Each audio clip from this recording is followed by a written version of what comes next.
ചില പ്രത്യേക തരത്തിലുള്ള ഇമോഷൻസിനെ മാത്രം ഉൽപ്പാദിപ്പിക്കുന്ന ഒന്നായിട്ടാണ് പലപ്പോഴും മലയാളത്തില് ആ തരത്തിലാണ് മലയാളിയുടെ അബോധത്തിൽ കവിതയുടെ സ്ഥാനം എന്ന് പറയുന്നത്. ഇപ്പൊ ചങ്ങമ്പുഴ പോലെയുള്ള ഒരു കവി മലയാളത്തിൽ വലിയ മാറ്റങ്ങൾ ഉണ്ടാക്കിയിട്ടുണ്ട്. വലിയ തരത്തിൽ മലയാളിയുടെ സെൻസിബിലിറ്റിയെ, ഭാവുകത്വത്തെയൊക്കെ ആകെ മാറ്റിമറിച്ചിട്ടുണ്ട്. അതിന്റെ ഫലമായിട്ട് മലയാളം എന്ന് പറയുന്ന ഭാഷ വളരെ വളരെ മുമ്പോട്ട് പോയിട്ടുണ്ട്. അതോടൊപ്പം തന്നെ നമ്മൾ മനസ്സിലാക്കേണ്ടത് ചങ്ങമ്പുഴ പോലുള്ള ഒരു കവി മലയാള കവിത എന്നതിനെ പറ്റി അദ്ദേഹത്തിന്റെ കുഴപ്പമല്ല, പിൽക്കാലത്ത് വന്നവര് അതിനെ മാനദണ്ഡമായിട്ട് എടുക്കുമ്പോൾ കവിത എന്ന് പറയുന്ന സാഹിത്യ രൂപം ഒരു പ്രത്യേക തരത്തിലുള്ള ഇമോഷൻസ് ഉൽപ്പാദിപ്പിക്കുന്ന ഒന്നാണ് എന്ന മട്ടില് കവിതയെ അവർ സ്വീകരിച്ചു പോയിട്ടുണ്ടായിട്ട് സ്വീകരിച്ച് വന്നിട്ടുണ്ട്. പോയറ്റിക് എന്ന് വിളിക്കാവുന്ന ഒരു പദം പോലും അതിൽ കാണാൻ പറ്റില്ല. ഒരു പേ പിടിച്ച പേനായ, പേപ്പട്ടി ജോസഫ് മെയ്സ്റ്ററിനെ തട്ടിയിട്ട് 13 തവണ കടിച്ചു. അദ്ദേഹത്തിന്റെ വാക്സിൻ കുത്തിവെച്ചിട്ട് മെയ്സ്റ്റർ ജീവിതത്തിലേക്ക് കൊണ്ടുവരികയാണ്. പ്രിയപ്പെട്ടവരെ, ഇങ്ങനെ കണ്ണൂരില് കൈരളി സംഘടിപ്പിക്കുന്ന സാഹിത്യോത്സവത്തിൽ പങ്കെടുക്കാൻ കഴിഞ്ഞതിൽ വലിയ സന്തോഷം ഉണ്ട്. ഒന്ന്, ഈ വടക്കൻ കേരളത്തില് കൈരളി പോലുള്ള ഒരു പ്രസാധകശാല ചെയ്യുന്ന സേവനം വളരെ വിലപ്പെട്ടതാണ് എന്ന് നിങ്ങൾക്ക് ഞാൻ പറയാതെ തന്നെ അറിയാം. എൻ്റെ സുഹൃത്തുക്കളായ പവിത്ര മാഷും അശോകനും ഒക്കെ ചേർന്നാണ് അത് നടത്തുന്നത്. എൻ്റെ തന്നെ ഒരു സാഹിത്യ പുസ്തകം, സാഹിത്യ ലേഖനങ്ങളുടെ സമാഹാരം കൈരളിയാണ് പുറത്തിറക്കിയത്. അപ്പം അങ്ങനെ എൻ്റെയും കൂടി പ്രസിദ്ധീകരണശാല ആണ് എന്ന് പറയാവുന്ന കൈരളി ഇങ്ങനെ ഒരു സാഹിത്യോത്സവം വലിയ തരത്തിൽ നടത്തുന്നു. അതിൽ പങ്കെടുക്കാനായി എന്നതിൽ വലിയ സന്തോഷമുണ്ട്. എന്നോട് പറഞ്ഞിട്ടുള്ളത് കവിതയെ പറ്റി സംസാരിക്കാനാണ്. നമ്മളൊരു ഒരു തലക്കെട്ടായിട്ട് ഈ സെഷൻ നൽകിയിട്ടുള്ളത് കവിത, നൈതികത, ജീവിതം എന്ന ഇതാണ്. ആ തലക്കെട്ട്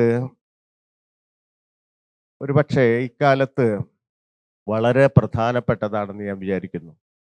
ഈ കാലത്തിൻ്റെ ഒരു പ്രത്യേകത, കവിത ധാരാളമായിട്ട് എഴുതപ്പെടുന്നു, എന്നാൽ വളരെ കുറവ് വായിക്കപ്പെടുന്നു എന്നുള്ളൊരു ഒരു സവിശേഷതയാണ് ഈ കാലത്തിൻ്റെ ഒരു സവിശേഷതയായിട്ട് കവിതയിൽ ഊന്നി നിന്നുകൊണ്ട് സംസാരിക്കുമ്പോൾ പറയാനുള്ളത്.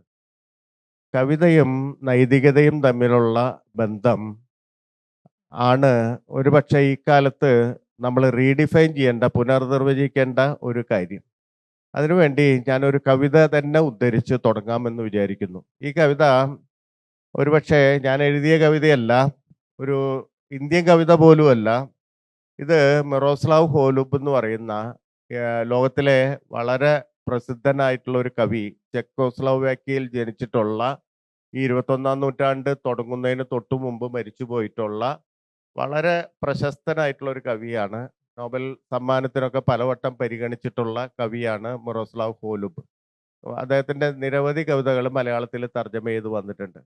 അദ്ദേഹത്തിൻ്റെ ഒരു കവിത ഡിസ്റ്റന്റ് ഹൗളിംഗ് എന്ന് പറയുന്ന, ദൂരെ നിന്നുള്ള ഓരി എന്ന് പറയുന്ന ഒരു കവിത, ഞാൻ എൻ്റെ ഒരു കവിതകൾ എഴുതാൻ ആഗ്രഹിക്കുന്ന കാലത്ത്, ധാരാളമായിട്ട് കവിത വായിക്കുന്ന കാലത്ത് വായിച്ചിട്ടുള്ള ഒരു കവിതയാണ് ഡിസ്റ്റന്റ് ഹൗളിംഗ് എന്ന് പറയുന്ന ഒരു കവിത.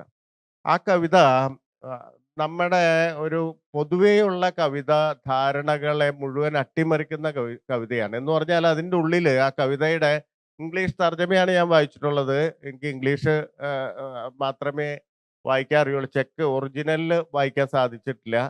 ആ കവിതയിൽ പക്ഷേ ഇംഗ്ലീഷ് തർജ്ജമയിൽ കൂടെ കടന്നു പോകുമ്പോൾ നമ്മൾ പോയറ്റിക് എന്ന് വിളിക്കുന്നത്, എന്നും മലയാളത്തിൽ ഈ കവിത എന്ന് പറയുന്നത്, കവിതാത്മകം, കവിത എന്നൊക്കെ പറയുമ്പോൾ ചില പ്രത്യേക തരത്തിലുള്ള ഇമോഷൻസിനെ മാത്രം ഉൽപ്പാദിപ്പിക്കുന്ന ഒന്നായിട്ടാണ് പലപ്പോഴും മലയാളത്തിൽ ആ തരത്തിലാണ് മലയാളിയുടെ അബോധത്തിൽ കവിതയുടെ സ്ഥാനം എന്ന് പറയുന്നത്. അത് ഒരുപക്ഷെ വലിയ കവികൾ ഉണ്ടാക്കിയിട്ടുള്ള ഒരു ആഘാതത്തിന്റെ, ഒരു ഇമ്പാക്റ്റിന്റെ ഫലമായിട്ടാണെന്ന് പറയാം. ഇപ്പൊ ചങ്ങമ്പുഴ പോലെയുള്ള ഒരു കവി മലയാളത്തിൽ വലിയ മാറ്റങ്ങൾ ഉണ്ടാക്കിയിട്ടുണ്ട്. വലിയ തരത്തിൽ മലയാളിയുടെ സെൻസിബിലിറ്റിയെ, ഭാവുകത്വത്തെയൊക്കെ ആകെ മാറ്റിമറിച്ചിട്ടുണ്ട്. അതിന്റെ ഫലമായിട്ട് മലയാളം എന്ന് പറയുന്ന ഭാഷ വളരെ വളരെ മുമ്പോട്ട് പോയിട്ടുണ്ട്.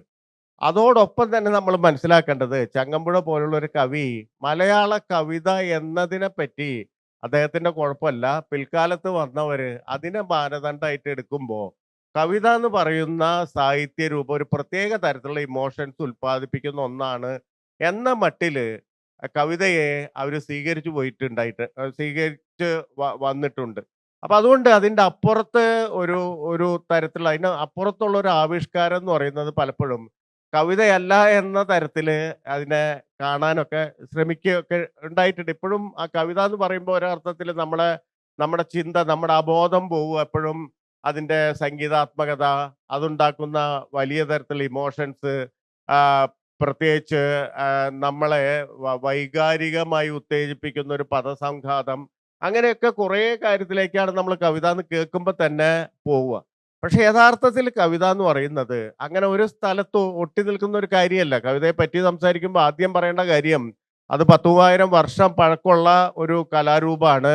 ഈ 3000 വർഷം പഴക്കമുള്ള കലാരൂപമായിട്ടും അത് ഇപ്പം കഥകളിന്നോ അല്ലെങ്കിൽ അത്തരത്തിൽ പഴക്കമുള്ള മറ്റ് ക്ലാസിക് കലാരൂപങ്ങളിൽ നിന്ന് വ്യത്യസ്തമാണ്. ക്ലാസിക് കലാരൂപങ്ങളുടെ ഒരു പ്രത്യേകത നിങ്ങൾക്കറിയാം. അത് കാലഘട്ടങ്ങൾ കഴിയുമ്പോൾ അതിന് ആ കാലഘട്ടങ്ങൾ ഉൽപ്പാദിപ്പിക്കുന്ന മാറ്റങ്ങള് പലപ്പോഴും ക്ലാസിക് കലകള് അങ്ങനെ സ്വാംശീകരിക്കാറില്ല. അതാണ് അതിന്റെ രീതി എന്ന് പറയുന്നത്. അതുണ്ടായ കാലത്ത് നിന്ന് വളരെ പതുക്കെ പതുക്കെ മാത്രമേ മാറ്റങ്ങള് അത് ഉൾക്കൊള്ളുള്ളൂ. മാറ്റങ്ങൾ ഇല്ല എന്നുള്ളതൊന്നുമല്ല. ഇപ്പൊ കഥകളിയൊക്കെ ഉണ്ടായ കാലത്ത് തന്നെ കഥകളി ആയിരിക്കില്ല ഇപ്പോഴോ ഉള്ള കഥകളി എന്ന് പറയുന്നത്. പക്ഷെ അന്ന് കഥകളി കാണാനിടയായിട്ടുള്ള ഒരാൾ ജീവിച്ചിരിക്കാൻ അദ്ദേഹത്തിന് അങ്ങനെ ഒരു ഒരു സിദ്ധി ലഭിച്ചിട്ടുണ്ടെങ്കില് ഇപ്പൊ കാണുമ്പോഴും വലിയ വ്യത്യാസമൊന്നും ഉണ്ടാവില്ല. കഥകളിയുടെ കാണുമ്പോ അങ്ങനെ അപരിചിതത്വം ഉണ്ടാക്കുന്ന വ്യത്യാസമൊന്നും ക്ലാസിക് കലകളിൽ ഉണ്ടാവില്ല. പക്ഷെ കവിത പോലുള്ള ഒരു കാര്യം അങ്ങനെയല്ല. 3000 വർഷങ്ങൾക്ക് മുമ്പ് പഴക്കമുള്ള ഒരു കലാരൂപമാണെങ്കിലും അത് കാലാകാലങ്ങളിൽ വലിയ തരത്തിലുള്ള മാറ്റങ്ങൾ ആവാഹിച്ചാണ് വളർന്നത്. അത് പുതിയ തരത്തില് ഇപ്പം ഏറ്റവും പുതിയ സാഹചര്യത്തെ ഉൾക്കൊള്ളണമെങ്കിൽ അത് അങ്ങനെ അഴിച്ചുപണി നടത്തിയിട്ട് മുന്നോട്ട് പോകുന്ന ഒരു കലാരൂപമാണ് കവിത എന്ന് പറയുന്നത്. അതുകൊണ്ടാണ് കവിത സമകാലീന കലയാണെന്ന് പറയുന്നത്. 10,000 വർഷം പഴക്കമുണ്ടെങ്കിലും അതിനെ സമകാലീന കല, സമകാലീന സാഹിത്യ രൂപമായിട്ട് അതിനെ സ്വീകരിക്കുന്നത് അതുകൊണ്ടാണ്. ഞാൻ പറഞ്ഞു വരുന്നത് ഈ ഹോളുബിന്റെ കവിത നമ്മുടെ ഈ നേരത്തെ പറഞ്ഞ നമ്മൾ കുടുങ്ങിപ്പോയ ഒരു കവിതാ സങ്കല്പം വെച്ച് നോക്കുകയാണെങ്കിൽ അത് കവിതയല്ലാതെ എളുപ്പത്തിൽ വിധി എഴുതാൻ പറ്റുന്ന ഒരു ഒരു സംഗതിയാണ്. എന്ന് പറഞ്ഞാൽ അതില് പോയറ്റിക് എന്ന് വിളിക്കാവുന്ന ഒരു പദം പോലും അതിൽ കാണാൻ പറ്റില്ല. അതിന്റെ തുടക്കം ഏതാണ്ട് ഇങ്ങനെയാണ്. ഇൻ ആൽസെയ്സ്, അൽസെയ്സിൽ എന്ന് പറഞ്ഞാൽ ഫ്രാൻസിലെ ഒരു സ്ഥലമാണ് Alsace. In Alsace on 6th July 1885 a rabid dog knocked Joseph Meister down and bit 13 times. ഇങ്ങനെയാണ് തുടങ്ങുന്നത്. എന്ന് പറഞ്ഞാൽ അൽസെയ്സിൽ 1885 ജൂലൈ 6-ന് ഒരു പിടിച്ച പേനായ പേപ്പട്ടി ജോസഫ് മെയ്സ്റ്ററിനെ തട്ടിയിട്ട് 13 തവണ കടിച്ചു എന്ന് പറഞ്ഞിട്ടാണ് ഈ കവിത തുടങ്ങുന്നത്.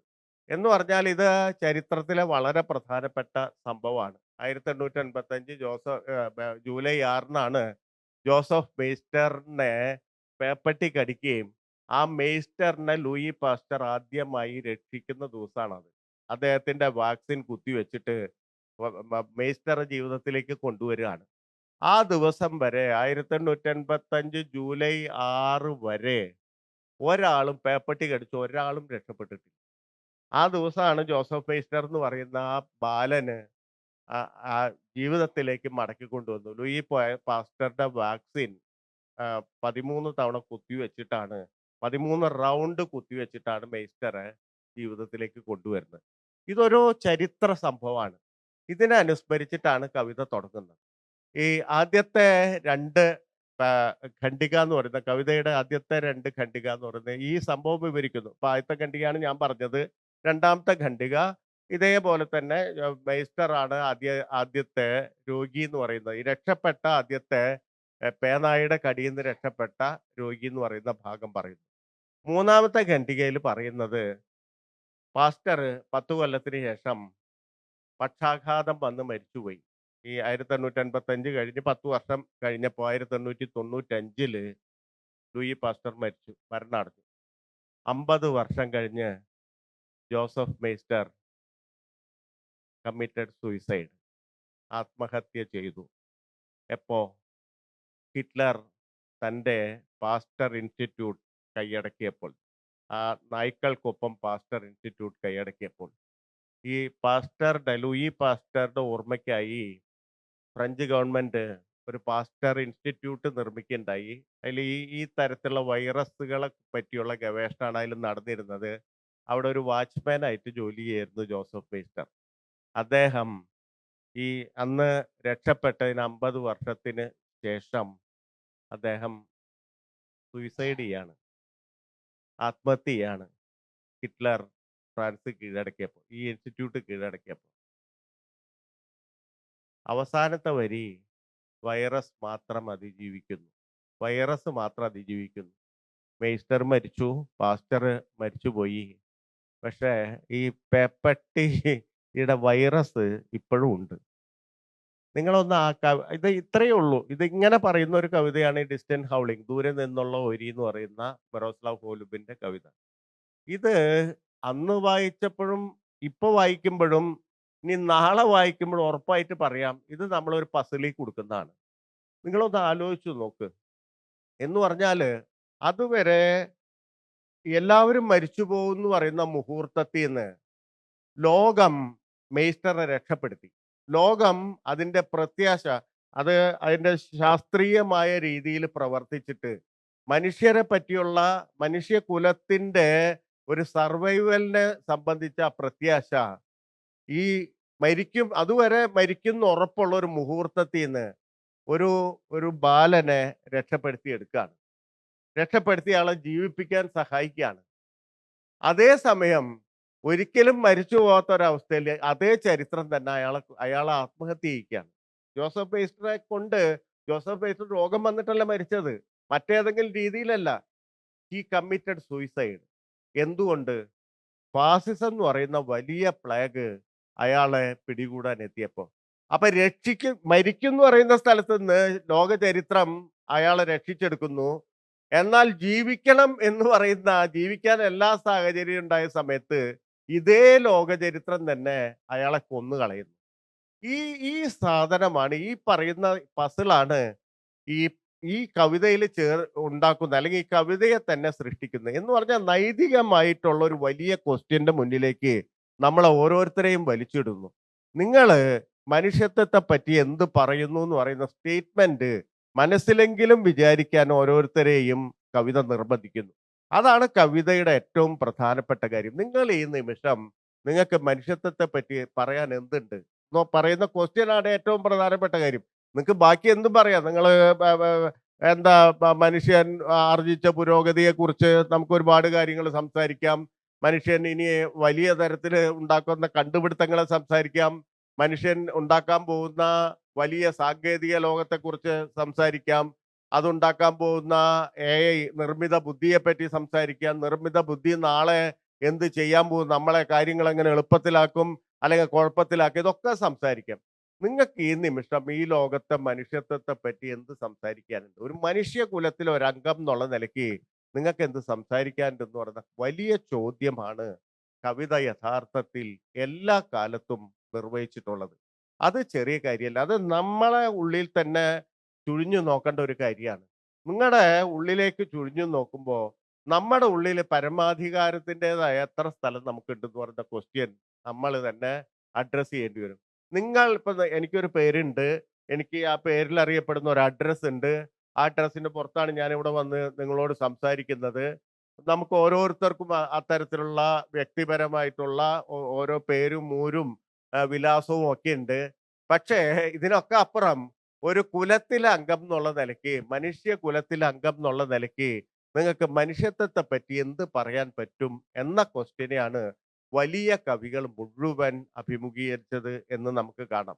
അപ്പൊ അതുകൊണ്ട് കവിത എന്ന് പറയുന്നത് ഏതെങ്കിലും തരത്തിൽ മനുഷ്യനെ അത് വലിയ തരത്തിൽ ആനന്ദിപ്പിക്കുന്ന ഒന്നായിട്ടോ അല്ലെങ്കിൽ പുളകം കൊള്ളിക്കുന്ന ഒന്നായിട്ടോ, ഇപ്പം നമുക്കറിയാം ഇന്നത്തെ ഒരു വ്യാവസായിക അന്തരീക്ഷത്തിൽ എന്ന് പറയുന്നത് കവിത പല തരത്തിൽ ഉപയോഗിക്കപ്പെടുന്നുണ്ട്. നമ്മൾ തന്നെ ഇപ്പം ഒരുപാട് പാട്ടുകൾ കേൾക്കുന്നുണ്ട്, സന്തോഷിക്കുന്നുണ്ട്, ചാടി തുള്ളുന്നുണ്ട്. ഇതിന്റെ ഉള്ളിലൊക്കെ കവിത കവിത പ്രവർത്തിക്കുന്നുണ്ട്. കവിതയുടെ ഒരു വലിയ തരത്തിലുള്ള പ്രവർത്തനം അതിന്റെ ഉള്ളിലൊക്കെ ഉണ്ട്. പക്ഷെ ഇതിന്റെ ഒക്കെ അപ്പുറം അടിസ്ഥാനപരമായിട്ട് കവിത ഉന്നയിക്കുന്ന ക്വസ്റ്റ്യൻ ഇതാണ്: ഈ കാലത്തെ മനുഷ്യത്വത്തെ പറ്റി നിങ്ങൾക്ക് എന്ത് പറയാൻ പറ്റും? നിങ്ങള് നിങ്ങൾ ഇവിടെ നിൽക്കുമ്പോൾ ഒരു മതത്തിൽ അംഗം എന്നുള്ള നിലയ്ക്കോ, അല്ലെങ്കിൽ ഏതെങ്കിലും കൂട്ടത്തിൽ അംഗം എന്നുള്ള നിലയ്ക്കോ, ഇതിനൊക്കെ അപ്പുറം, അല്ലെങ്കിൽ കേരളം പോലെ മലയാളം സംസാരിക്കുന്ന ഒരു കൂട്ടത്തിൽ അംഗം എന്നുള്ള നിലയ്ക്കോ, ഇതിനൊക്കെ അപ്പുറം നിങ്ങൾക്ക് നിങ്ങളുടെ കുലത്തെപ്പറ്റി, നിങ്ങൾ ജീവിച്ച് മരിക്കുന്ന മനുഷ്യൻ എന്ന് പറയുന്ന ആ കുലത്തെപ്പറ്റി എന്ത് പറയാൻ പറ്റും എന്ന് പറയുന്ന ആ ക്വസ്റ്റ്യനാണ് ആത്യന്തികമായി ഏത് ഭാഷയിൽ എഴുതപ്പെട്ടാലും ഏത് തരത്തിൽ എഴുതപ്പെട്ടാലും കവിത നമ്മുടെ മുന്നിൽ വെക്കുന്നത് എന്ന് പറയുന്നതാണ് എൻ്റെ കവിതാ സങ്കല്പം എന്ന് പറയുന്നത്. ഈ കവിതാ സങ്കല്പം എന്ന് പറയുന്നത് ഞാൻ എന്തെങ്കിലും ആലോചിച്ചുണ്ടാക്കിയതൊന്നുമല്ല.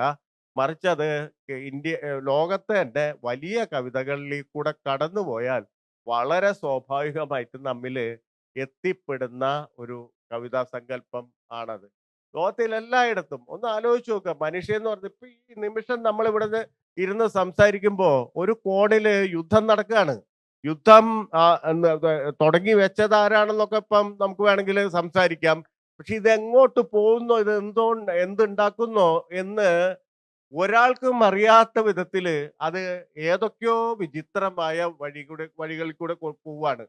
ഇന്ന് ആ യുദ്ധത്തിനെ സംബന്ധിച്ച് പ്രസ്താവനകൾ പുറപ്പെടുവിക്കുന്ന ഭരണകൂടങ്ങൾ, ട്രംപിനെ പോലെ ഒരാള് ഒരു കുഞ്ഞിന് പോലും നമ്മൾ ഈ അതിന്റെ അമേരിക്ക എന്ന് പറയുന്ന രാഷ്ട്രം, അതിന്റെ ജനാധിപത്യത്തിന്റെ പാരമ്പര്യം, എങ്ങനെ അയാൾ അവിടെ കസേരയിൽ എത്തി എന്ന് പറയുന്ന, വോട്ട് വാങ്ങിച്ചെത്തി എന്ന് പറയുന്ന ആ ചരിത്രം, ഇതൊക്കെ മാറ്റി വെച്ചിട്ട് മനുഷ്യ കുലത്തിലെ ഒരു അംഗം എന്നുള്ള നിലയ്ക്ക് ഒരു കുഞ്ഞിനോട് ചോദിച്ചാൽ ഇയാളെപ്പോലെ വിഡ്ഢിയും ക്രൂരനുമായിട്ടുള്ള ഒരാളില്ലെന്ന് വളരെ എളുപ്പത്തിൽ വിലയിരുത്താം. നമുക്ക് ഓരോരുത്തർക്കും വിലയിരുത്താം. കാരണം അത്തരം മനുഷ്യരാണ് ലോകത്തുള്ളത്. നെതന്യാഹുവിനെ പോലുള്ള ആൾക്കാരാണ് ലോകത്തുള്ളത്. ജനിച്ച കുഞ്ഞിന്റെ മുകളിൽ, കണ്ണ് തുറക്കാൻ പോകുന്ന കുട്ടിയുടെ മുകളിൽ ബോംബിടും. ഇസ്രായേലാണോ ശരി, അമേരിക്കയാണോ ശരി, ഇറാനാണോ ശരി എന്ന് പറഞ്ഞ് തർക്കിച്ചുകൊണ്ടിരിക്കും. ഒരു കൊച്ചു കുഞ്ഞിന് പോലും അസംബന്ധം എന്ന് വിചാരിക്കാവുന്ന ഒന്നാണ് എന്ന് നമുക്കറിയാം. പക്ഷെ അതാണ് സംഭവിച്ചുകൊണ്ടിരിക്കുന്നത്. ശിവരൂപം അല്ല ഞാൻ വാർത്തത്, നിന്റെ രൂപമായിരുന്നു എന്ന് പറയുന്നുണ്ട്. മനുഷ്യൻ വളരെ ദുർബലനായിട്ടുള്ള ജീവിയാണ്. അവസാനം ഈ ബുദ്ധിമാന്മാരൊക്കെ കൂടി തീരുമാനിക്കുന്നു, നമുക്ക് ഫൈനൽ സൊല്യൂഷൻ എന്ന് പറയുന്ന, അന്തിമ പരിഹാരം എന്ന് പറയുന്ന ഒരു സ്ഥലത്തേക്ക് പോവാം. ഇവരെ പരമാവധി ഉപയോഗിച്ചതിന് ശേഷം കൊന്നു കളയാം. നമ്മൾ കന്നുകാലികളെ പറ്റി ഒക്കെ പറയുന്ന പോലെ. ഐക്യമാൻ അവിടുന്ന് വേറെ പാസ്പോർട്ടൊക്കെ ഉണ്ടാക്കി കള്ളപ്പേരൊക്കെ സ്വീകരിച്ച് രക്ഷപ്പെട്ട് അർജന്റീനയിൽ പോയിട്ട് ഒരു സാധാരണ തൊഴിലാളിയായിട്ട് ജീവിക്കുകയാണ്. പിന്നെ ഞാൻ കൊന്നു എന്നുള്ളതല്ലേ? ഞാനല്ല കൊന്നത്. എന്നോട് എനിക്ക് ശമ്പളം തരുന്ന വ്യവസ്ഥ പറഞ്ഞു കൊല്ലാൻ പറഞ്ഞു. ഞാൻ കൊന്നു.